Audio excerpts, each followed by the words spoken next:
हिमाचल में उपचुनावों को लेकर कांग्रेस ने नियुक्त किए पर्यवेक्षक। मंडी लोकसभा क्षेत्र और 3 विधानसभा क्षेत्रों आरकी, फतेहपुर और जुब्बल कोटखाई में होने जा रहे उपचुनावों के दृष्टिगत कांग्रेस ने पर्यवेक्षकों की नियुक्ति कर दी है। इसके लिए प्रदेश कांग्रेस प्रभारी राजीव शुक्ला की ओर से मंजूरी दी गई है। मंडी लोकसभा के लिए पर्यवेक्षक कौल सिंह ठाकुर, आशा कुमारी, सुखविंदर सिंह सुक्कू, गंगूराम मुसाफिर, सुधीर शर्मा, कुलदीप पठानिया, इंद्रदत्त, लखनपाल, विनय कुमार, संजय रतन, विक्रमादित्य सिंह, बम्बर ठाकुर और आश्रय शर्मा। फतेहपुर विधानसभा से पर्यवेक्षक जीएस वाली, चंद्र कुमार, राजेंद्र राणा, कुलदीप कुमार, पवन काजल, सुरेश चंदेल, देविंदर सिंह जग्गी, करण पठानिया, विशाल चंबियाल। जुब्बल कोटखाई से पर्यवेक्षक विप्लव ठाकुर, हर्षवर्धन चौहान, अनिरुद्ध सिंह, मोहनलाल ब्राक्टा, सोनलाल, सुरेश कुमार, मनीष ठाकुर। हाकी विधानसभा के पर्यवेक्षक Dhaniram Shandil, Ramlal Thakur, Harsh Mahajan, Lakhvinder Rana, Ram Kumar, Inderdutt, Lakhanpal, Rajendra Dharmani, Satpal Raizada, Vinod Sultanpuri, Ajay Solanki. PCC control room Kewal Pathania, Maheshwar Chauhan, Harikrishna Himral, Deepak Sharma, Yashpal तानिक, Sushant कपरेट, Ved Prakash, Baldev Thakur. प्रदेश कांग्रेस अध्यक्ष कुलदीप सिंह राठौर व नेता प्रतिपक्ष मुकेश अग्निहोत्री सभी सीटों पर पर्यवेक्षकों के बीच पूरे समन्वय को देखेंगे और प्रदेश कांग्रेस संगठन एवं प्रशासन महासचिव रजनीश केमटा, प्रदेश कांग्रेस अध्यक्ष और सीएलपी नेता को पर्यवेक्षकों और अखिल भारतीय कांग्रेस कमेटी प्रभारी के साथ समन्वय करने में सहायता करेंगे। हिमाचल में अगले सप्ताह से 9वीं से 12वीं की नियमित कक्षाएं लगाने की तैयारी।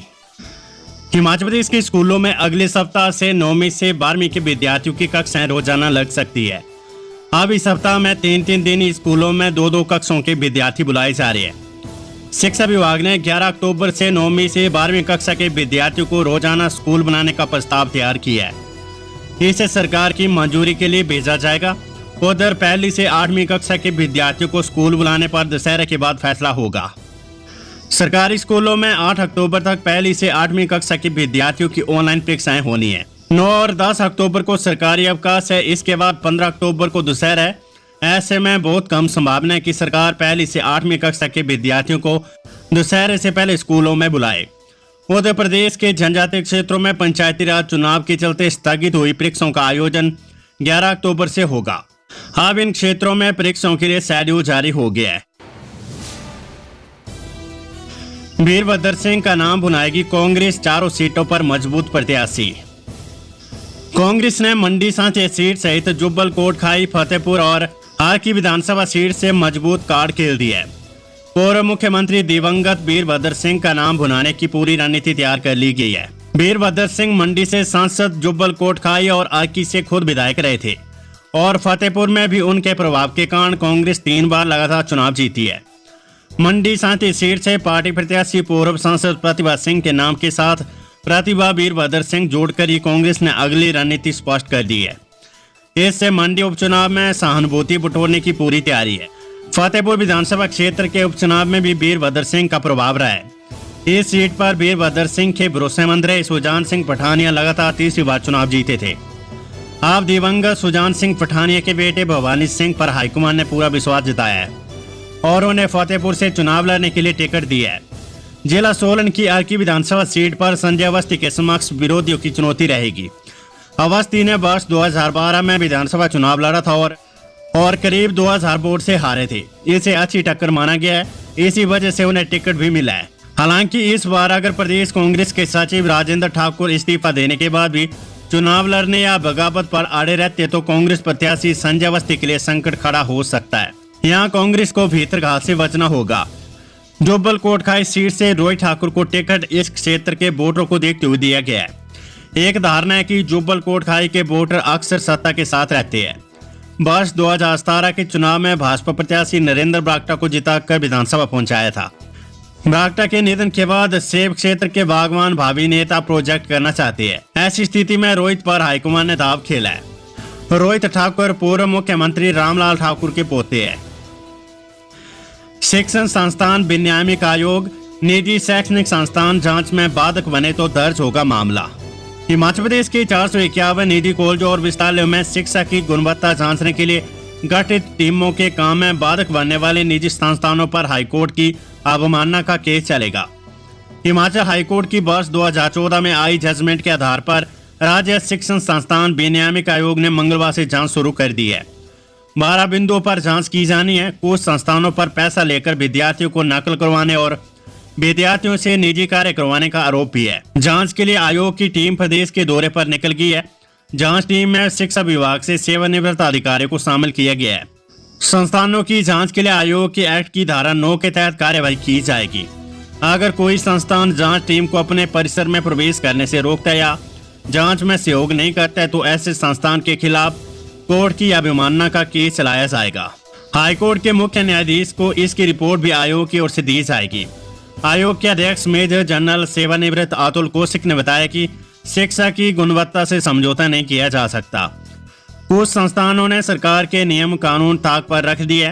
पैसा लेकर नकल करवाने की शिकायतें भी आयोग के पास पहुंची है। ऐसे में अब सख्ती बरतने का समय आ गया है। हिमाचल में फर्जी डिग्री मामले में फोरेंसिक ऑडिट शुरू। हिमाचल प्रदेश हाईकोर्ट के निर्देश के बाद अब फर्जी डिग्री मामले में फोरेंसिक ऑडिट शुरू हो गया है। कोर्ट ने गृह विभाग को मामले में ऑडिट करने के लिए कहा था, लेकिन विभाग ने अलग से ऑडिट करवाने की बजाय एसआईटी को ही ऑडिट भी करवाने की जिम्मेदारी दे दी है। इसके बाद अब ऑडिटरों की नियुक्ति कर जांच शुरू होगी है, क्योंकि विद्यालय ने उस तरह का डाटा भी पूरा मुहैया नहीं करवाया था जिसका ऑडिट किया जा सके। लेकिन अब सही क्रम में डाटा मिलने के बाद ऑडिट शुरू कर दिया गया है। सूत्रों के अनुसार इस फोरेंसिक ऑडिट के बाद विस्तार से फर्जी डिग्री का गोरख धंधा चलाने वाले राजकुमार राणा और उसके सहयोगियों की मुश्किलें और बढ़ जाएगी।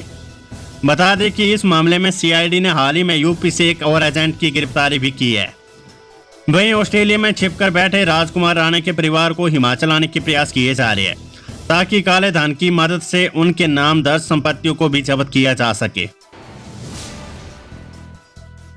केसीसीबी लोन आवंटन में अनियमितता मामले में महिला आईएएस अधिकारी के खिलाफ एफआईआर दर्ज करने की तैयारी। कांगड़ा केंद्रीय सहकारी बैंक में लोन कर्जा आवंटन नियमों को दरकिनार करने से जुड़े घपले में एक आईएएस महिला अधिकारी की मुश्किलें बढ़नी तय मानी जा रही है। इनमें विजिलेंस ने एफआईआर दर्ज करने की तैयारी कर ली है। सूत्रों के अनुसार फैक्ट फाइंडिंग रिपोर्ट के आधार पर इनमें विजिलेंस एंगल पाया गया है। एफआईआर दर्ज करने की 10 महीने पहले सरकार से अनुमति मांगी गई थी। लंबे समय के बाद फाइल को स्वीकृति की मोहर लगी है, लेकिन अभी भी राज्य सचिवालय ने विजिलेंस मुख्यालय नहीं पहुंची है। जैसे मुख्यालय आएगी, जांच एजेंसी धर्मशाला में केस दर्ज करेगी। इसके बाद नियमित जांच होगी। आरोप है कि पूर्व कांग्रेस सरकार के कार्यकाल में ऊना के गगरेट की एक फर्म को 38 करोड़ का कर्ज दिया गया है। इनमें कथित तौर पर अनियमितताएं पाई गई है। आईएएस महिला अधिकारी भी केसीसी बैंक की प्रबंध निदेशक रही थी। जैसे ही नियमित जांच शुरू होगी, इनसे भी पूछताछ होगी। 3 लाख से ज्यादा पेंशनरों को सरकार का बड़ा तोहफा। पंजाब में 3 लाख से ज्यादा पेंशनरों की बल्ले बल्ले होगी है। पंजाब के मुख्यमंत्री चरणजीत सिंह चन्नी ने वित्त विभाग को 1 जुलाई 2021 से संशोधित पेंशन का भुगतान 3 लाख से अधिक पेंशन भोगियों को करने के निर्देश दिए हैं। इससे राज्य सरकार पर चालू वित्त वर्ष में 1887 करोड़ रुपए का अतिरिक्त बोझ पड़ेगा। एक आधिकारिक बयान के अनुसार पंजाब के 6ठे वेतन आयोग की सिफारिशों के अनुरूप ये फैसला लिया गया है। चन्नी ने छुट्टियों को भुनाने और ग्रेजुएटी जैसे दूसरे फायदे के भुगतान का भी निर्देश दिया है। ये करीब 915 करोड़ रुपए बैठेगा। इसका भुगतान 1 जनवरी 2000